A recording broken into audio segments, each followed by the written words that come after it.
Good morning, ladies and gentlemen. We'll reconvene with our EDTALKS. Please welcome to the stage the co-founder and CEO of the SEED Foundation, Raj Vinakota.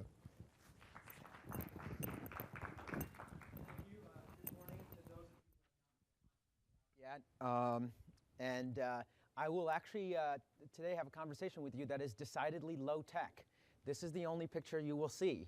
But my intention today is really to talk a little bit about what we've done at SEED, but more importantly, what we're about to do, what maybe we'll call SEED 2.0, since we're at a technology conference, and tell you about how we think it's going to fundamentally begin to change the way in which governments think about funding education.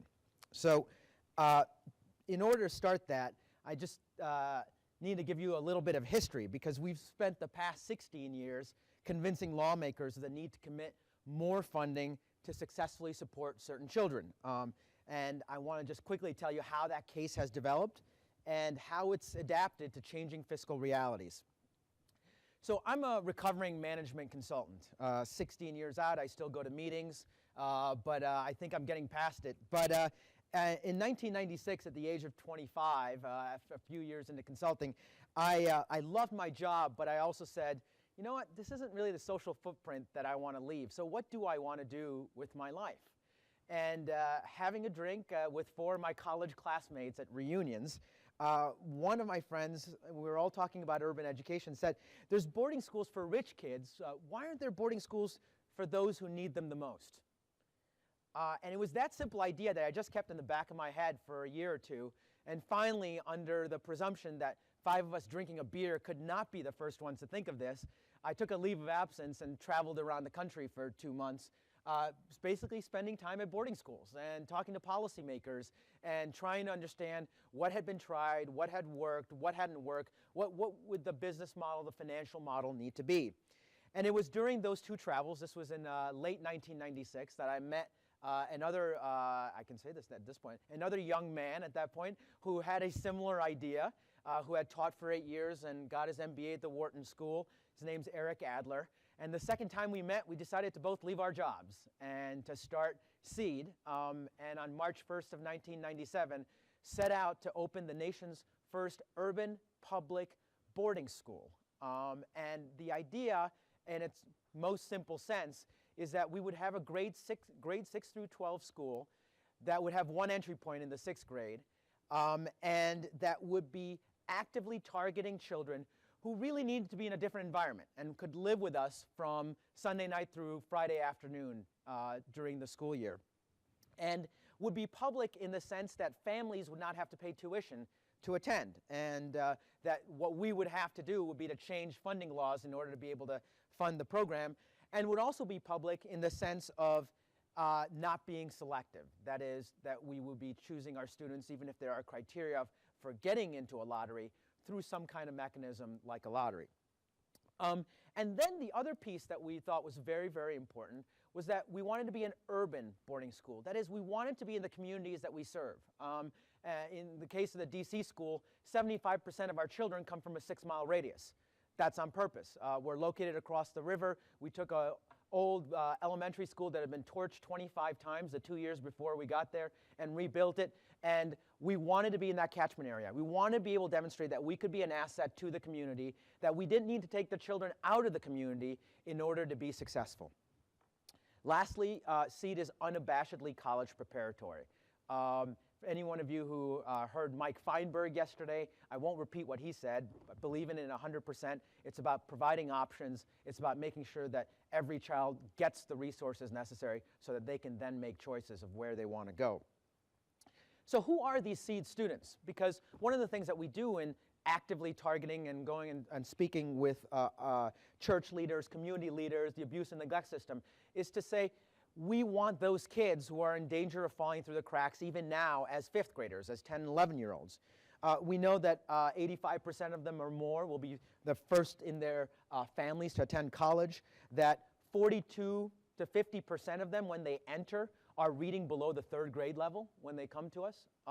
Almost all of them are behind. About 90% of them are reading below grade level, but about half of them are reading 3rd grade level reading and math. And they come from, in the case of Washington, D.C., 75% of them come from Ward 7 and 8, which is where we have the highest poverty level, and all of those awful indicators are in the awful area.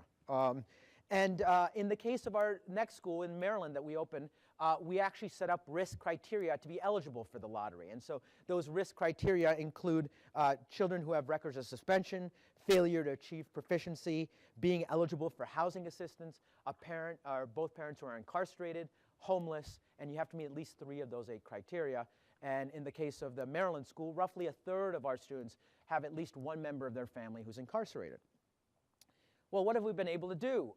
Now the Seed School of DC is in its 15th year, and our students in high school, 90% of them graduate from high school, more than 90% of them get accepted to college, 85% of them start college within 18 months of graduation.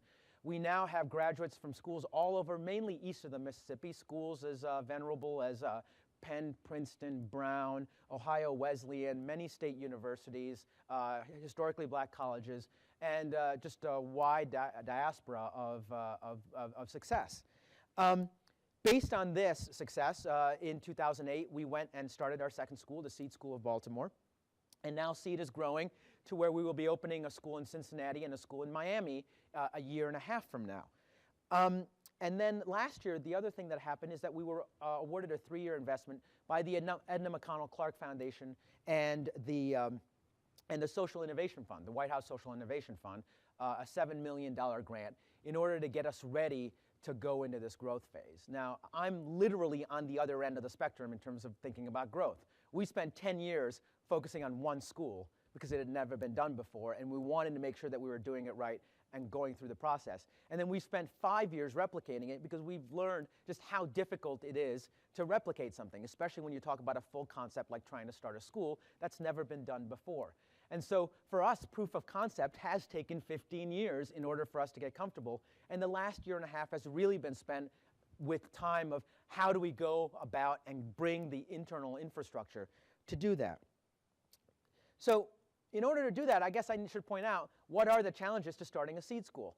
Really, there's 5 things that we look at. We want to have what we call exuberant, almost irrational community support for what we are trying to do. We, of course, need a site. We need to be able to identify it and acquire it. We need to attract high-quality talent to be able to run and operate the school.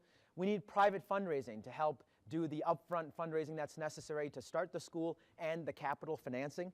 And then finally, we need operating funding. And really, the rest of my time talking today will be about this last piece. How do we get the operating funding? Because it costs about $35,000 per student per year to run our school in Washington, D.C. Roughly speaking, that's about 3 times as much as it costs to run a day school.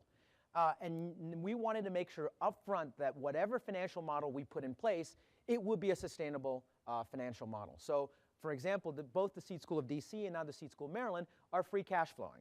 And so that we're able to actually leverage debt in building the capital and so on. So how do we go about doing this? Well, 16 years ago, we actually went and got an amendment passed in Congress to fund the Seed School, saying that you could allow an exception to provide more funding on a per-student basis if the student lived at the school. And then convince the city council to literally insert a multiplier, where any student who is boarding receives 2.7x. So the dollars follow the child. We happen to be the only school that is a full boarding school, but there are a few other institutions that board a few students, and they get that additional multiplier as well. And that argument 16 years ago, frankly, was based on 2 things. One, we could do some general Microsoft Excel ROI analysis, just kind of based upon certain sets of assumptions. And the second thing is that it's almost easy to forget just exactly how bad the situation was in Washington, D.C. in the mid-90s. People were willing to throw anything at the wall and to see what would stick. And they were even willing to give the short Jewish guy and thin Indian guy walking around Anacostia a chance to try something pretty radical. And so that was how we did it in D.C. 10 years later in Maryland, we had the mayor of Baltimore come and say, I want to start this school. And that was Martin O'Malley. And he worked with us to literally go to Annapolis in the state and convince them to provide additional education funding by creating a new at-risk market criteria that said that we will work with these kids who are defined in the risk criteria that I talked about earlier, and that those kids and those 400 slots will get an additional $25,000 per student per year, or $10 million in additional revenue for the school once we get to our 400 student capacity. Well, that was great, and that was pre-2008. And you know, that work, even in those environments, was tedious, was frustrating, was difficult, because it would take up to 2 years to try to do this and be successful. And it was purely a binary situation. You either got the legislation or you didn't. And so we were successful in 2 places, and we were unsuccessful in other 2 places, in Wisconsin and California, in trying to get that legislation passed over again. So that makes it a really huge investment of 2 years of time to then see whether or not you're successful. That doesn't really work well if you're trying to replicate, or if you're trying to grow or trying to scale in any way or form. And so we've realized at Seed that if we want to do that, we've got to start looking at how we fashion this operating funding stream fundamentally differently. Here's what we've learned at Seed. One of the things that we did a few years ago is we went and looked at all of the funding streams that touch the students who come to the Seed School of Maryland. Every one of them: federal funds, state funds, local funds, the education funding, and so on.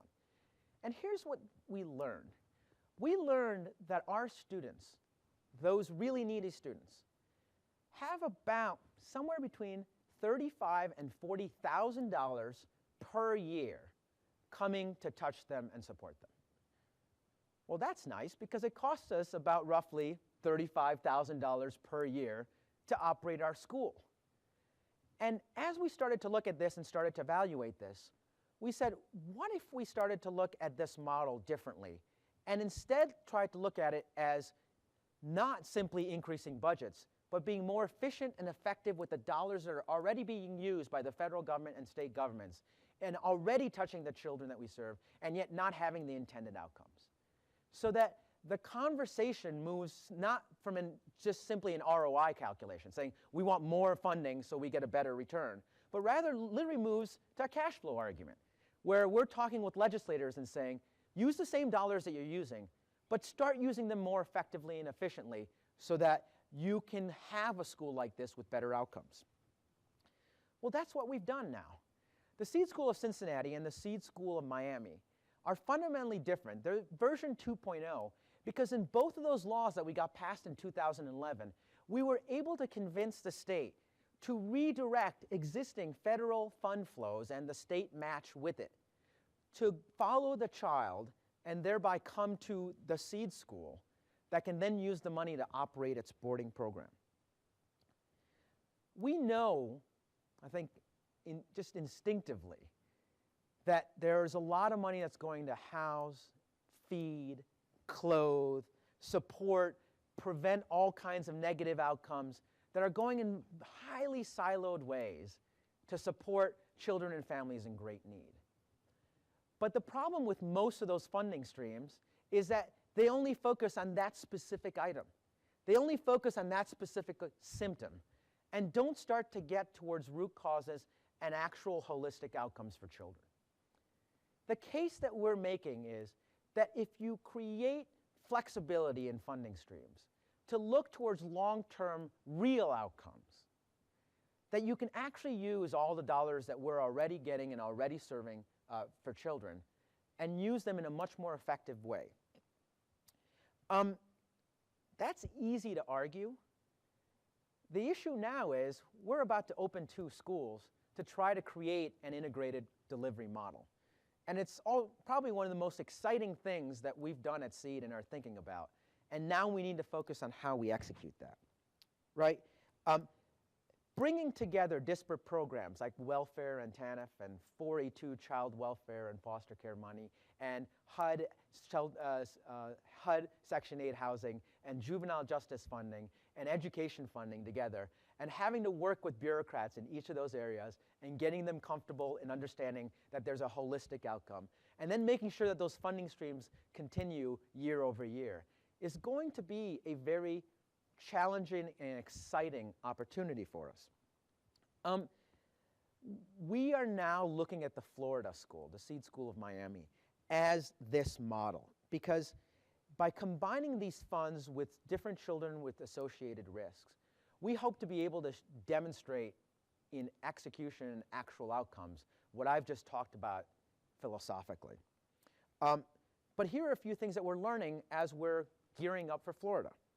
One, there actually is enough money, right? It was a hypothetical example in Maryland, and then we passed legislation. But as we're starting to do this analysis, that money does exist. Second, it requires federal waivers. It requires Health and Human Services and other agencies to say, yes, we're comfortable with this idea of experimenting with how dollars flow and how dollars touch children. The good news is that Florida's already got the broadest federal set of waivers around human service, social service funding, and so there's not a lot of work that needs to be done there, knock on wood. But over time, if we want to replicate this and scale this, we'll have to think about how those waivers will apply from a federal sense across the country. Third, it requires very forward-looking public administrators. It requires very forward-looking public administrators. And that's a challenge because people have been working in a different environment with different goals and with different needs that they're trying to meet rather than thinking holistically. Fourth is it requires really strong backbone. Talking about efficiency or outcomes-based approaches is easy to say. It's much tougher to say, guess what? You don't have that money anymore. We're going to take it from you, and we're going to send it to them. And for public administrators, for politicians to actually do that and then to protect that kind of act is very, very difficult. And we've learned that it has nothing to do with your political persuasion, right? Republicans, as much as Democrats, have difficulty with doing this. This is not a one side gets it, the other side doesn't. People have their turf. And when you start to take money and you start to redirect it, it becomes very difficult. So in closing, how are we thinking about growth related to this Florida model and about how to look at funding children? We know that the federal government has a really strong interest in using waivers. That's been true for the last 10 to 15 years.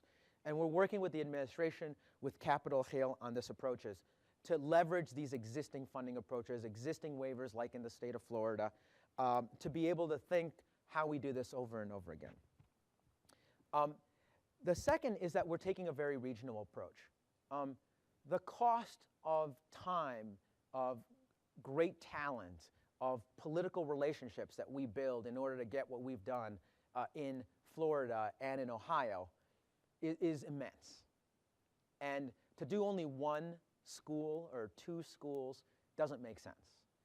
And so, though this may sound obvious, it's actually something that we've kind of recognized late, which is, especially in states like Florida, where you could go to Orlando, you can go to Jacksonville, you can go to many other places. And in states like Ohio, where you can go to Columbus and Cleveland and Dayton and Toledo and so on. We're going to take a regional approach because it allows us to experiment with a few states in a fairly intensive sort of way, where the policymakers and the administrators have already bought into this idea. And the last thing that we're doing is trying to understand what happens at the children level. What happens when you take all this funding and all these needs and children with very different needs, homeless children, children who have touched the juvenile justice system, children who are in foster care and so on.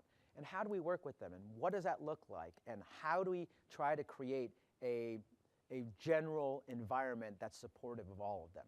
Because no one's ever done that. Everyone's been so siloed in terms of thinking about how to serve children that this has never been done before. And so part of this is the philosophical and the financial and the political, but part of this is about children and programmatic and figuring out what that looks like and is it seed 1.0 or is it seed 2.0 and it looks different in the following way. So there's a lot of excitement in terms of what we're trying to do. There's a lot of cautious optimism in what we are about to undertake. And the excitement is really at a foundational nature, the question of can we actually walk the walk when it comes to funding children and thinking about outcomes on a very holistic basis? And will society allow us to do it? And that's why I get up every morning and love what I do. So thank you.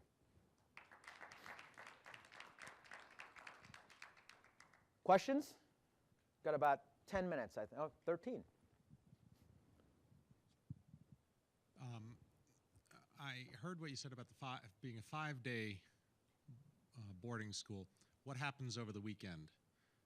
It seems to me that if these are at-risk kids, they live in at-risk environments, and those 2 days could be very destructive to what you're trying to build. That's right. And to be clear, the approach here wasn't a 5-day philosophical approach. It was rather purely a financial approach at its core. I'm going to answer your question, but I just kind of want to give a little bit of the background. Our cost per student increases by about $10,000 to $11,000 per student per year once you add those 2 days, because it's a step function in terms of staffing. And so we were able to do it basically by using twine in the first 2 years because we were small enough that they could be 7-day. And it worked, but it wasn't going to work as we grew to our full size. Here's what we learned. We learned that the marginal impact of having our students 5 versus 7-day was actually not that large, with the following 2 caveats. One is that we have to be very deliberate about where the children go home. That is to say, are they going to a grandparent? Are they going to an aunt or uncle? Can we find them a safe place in the largest comprehensive sense that it makes sense for them to go? The second thing that we learned is the impact of sibling and peer support. So we have a lottery, but we have sibling preference. And we try to look for children who are close together to be a support structure for them over the weekend. So where we have challenges is if there's a child going back and there is nobody from seed in, let's say, a 25-block area. But if there's other seed students there, there's actually an ability for them to interact. And one of the things that parents tell us is they end up spending time together even when they're off campus, right? They become their own support structure. So having said that, though, one of the greatest challenge for us in terms of time is actually the summer. So we try to find as many different placements for our students over the summer, going to different programs, going all over the world, especially at the high school level, so that we can get them out and doing very active things. No Jim Potofsky questions.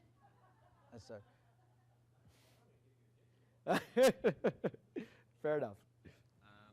As you consider expanded growth, what do you need to see from Arizona and from other places represented here that want you to come to their areas? So Cincinnati showed us $20 million. I'm just giving you an answer in case anyone wants to have that conversation. At its core, and especially if the Florida model takes root, we will have one of the 3 issues figured out that we haven't had in the past, which is how strong a political leverage do you have going in any given state? That'll still be a question, but it won't be as major a question as it is now, right? So now, until now, what we've had to do is said, okay, is there enough leverage here to go through the Assembly and the Senate and convince them to be able to change funding streams to make it possible? The second is there is some private financing that's necessary, and that private financing is partly pay for us to spend time over the next year or two to put all the pieces together, roughly speaking about $500,000. But then we need to know that there's access to financing dollars, right? And that's both what I'll call private foundation equity as well as access to debt to be able to do that. So that's the second. The third is what I call exuberant, almost irrational community support. You need your protectors, right? Because at any moment in time, whatever the politics are, you need to make sure that the community, writ large, be it the students and families that you're serving, be it the politicians in that area, be it the people at the state level who really believe in this, who will protect you. And you need to know that up front, that you're going to have some of those champions because they're going to have to help you carry the load through this whole process. Yes?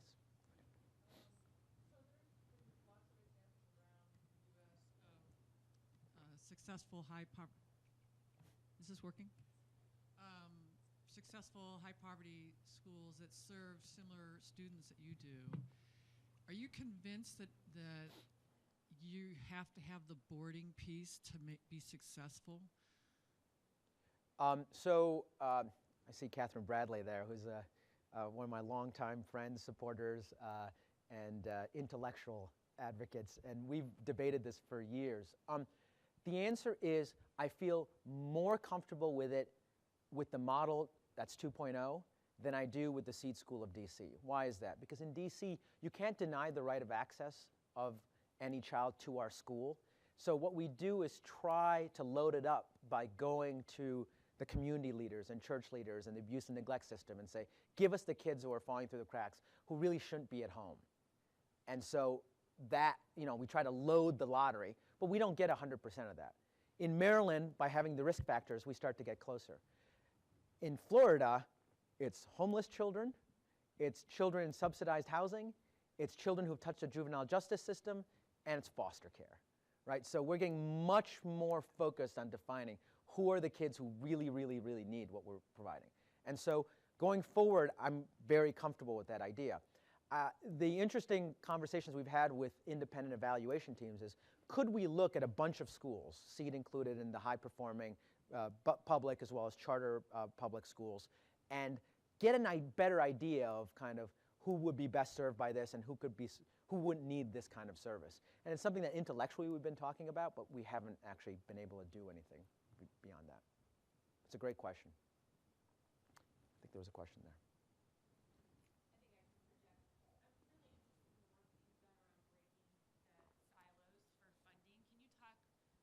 Can you talk a little bit about the strategy and process that you've employed to accomplish that in Florida? Sure. So let me give you a little bit of context on how the Florida social service system works in order to be able to kind of dive a little deeper into that question. Florida has the broadest set of waivers in the country when it comes to social service funds. Started under Governor Bush, and really thoughtfully looked at how foster care funding and TANF funding could be used effectively and kind of from a long-term perspective, as opposed to just purely on a weekly, monthly outcomes basis, and really look at preventative measures that focused on the root causes rather than just the symptoms. So in Florida, there was already a mindset to be innovative in thinking about how to use those dollars. And the other thing that's happened in Florida is they actually started to see savings in their pool by being focused on prevention. Okay, so there's two things going on in Florida that we're going to have to work really hard in other places. One is an understanding and comfort with waivers and the ability to think about them broadly. And second, actual a demonstration that prevention investment actually lead to long-term cost savings of these federal funding flows. So at that point, what we had to convince the state is that trying to test this with a group of kids would make sense. And it was Florida that came back to us to the previous question and said, okay, who are these kids that we want to test this with, and how granular can we get? And in that negotiation, that was really the biggest single kind of political little p negotiation. Kind of, who are these kids, and are we comfortable with the idea of redirecting fundings to certain children, redirecting funds to certain children? And as we defined who the children were, they said, yeah, we're not doing well with those children, so we're willing to take that test. I think this, in the long term, this is a bit about the camel's nose under the tent. We're just starting with 400 kids. Well, we're literally starting with 60 kids, and then we'll grow to 400. And so we're still kind of a pilot thing, and I don't think that the large institutions, the agencies, are yet concerned about what this means at scale. And what this means in terms of which agencies will lose money, not on a marginal basis, but on a truly tremendous amount. And that'll be the next question, right? Kind of at that point in time, how will agencies react? How will those administrators in Tallahassee react? How will the politicians who see dollars going away but better outcomes react? And I think we're kind of just quietly whistling past that graveyard right now. Just being honest. Any other questions? Okay, thank you very much.